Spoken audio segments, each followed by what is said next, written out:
మనం ఎంత కష్టపడి సంపాదించినా సరే, మనం ఎంత మంచి వాళ్ళమైనా సరే, మనకు అపకారం చేసేవాళ్ళు లోకంలో ఉంటారండి. నిష్కారణంగా అపకారం చేస్తారండి. నేను వాళ్ళకి ఏం చేయలేదు, అనవసరంగా వాడు నా గురించి దుష్ప్రచారం చేస్తున్నాడు అంటాం కదా. ఇవాళ ఫేస్బుక్లు వీడియోలు వచ్చాక జరుగుతున్నది ఇదేనమ్మా. మనం ఏ అపకారము చేయకపోయినా సరే మన గురించి దుష్ప్రచారం చేస్తారు. ఎందుకని? మనకింత వైభవం పట్టడం వారికి ఇష్టం లేదు. దానికి మనం ఏం చేస్తాం? ఇక్కడ మనం ఏం చేస్తాం? దానికి చెబుతున్నాడు. ఇంతకంటే గొప్ప ఉదాహరణ ఉండదండి. ఊరక సజ్జనుండు ఒదిగియుండిననైనా, మనం సజ్జనులం, మంచి ప్రవచనాలు వింటున్నాం, మంచి గ్రంథాలు చదువుతున్నాం, సంసారం చక్కగా చేసుకుంటున్నాం, ఒదిగి ఉన్నాం, వినయంగా ఉన్నాం, ఎవరి జోలికి మనం వెళ్ళలేదు, మనం ఎవరిని మనం ఏమల్ల. కానీ కొంతమంది మనకు అపకారం చేస్తాం. జాగ్రత్తగా ఉండాల్సిందే.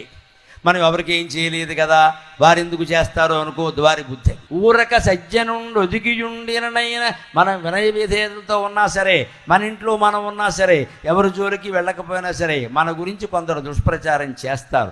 నిష్కారణ ఓర్వలేక అపకారము చేయుట వాని విద్యగా, ఏ కారణమో లేకుండానే మనకు అపకారం చేస్తాడు. మన గురించి చెడ్డ మాటలు చెబుతాడు. నేను బాగానే ఉన్నాను కదా, నాకు ఇంత అపకారం జరిగిందంటే కుదరదండి. ధర్మరాజు బాగానే ఉన్నా దుర్యోధనుడు పిలిచి పేక ఆడించి అడవులకు పంపాడు. ఇక్కడ ఈయన ఏమైనా ఆడతానన్నాడా? పిలిచి ఆడించాడు. మరి ఇక్కడ పిలిచి ఆడించాడు. అలా ఉంటారు కొంతమంది. దానికి ఉదాహరణ ఏమిటి అంటే, చీరలను ఊరుటంకములు చేసిడివైనను పెట్టెనుండగా చేరి చినింగిపోగొర్రకు చిమ్మటకేమి ఫలంబు భాస్కరా. కొన్ని టంకం అంటే పూర్వం 4 వరహాలు. వరహ అంటే 4 బంగారు నాణ్యాలు. 4 బంగారు నాణ్యాలు ఒక వరహ అయితే, 4 రూపాయలు ఒక వరహ అయితే, 100 టంకాలంటే 100 × 4 400 రూపాయలు ఖరీదు చేసే చీర 15వ శతాబ్దంలో మాట. ఇది చాలా ఎక్కువ.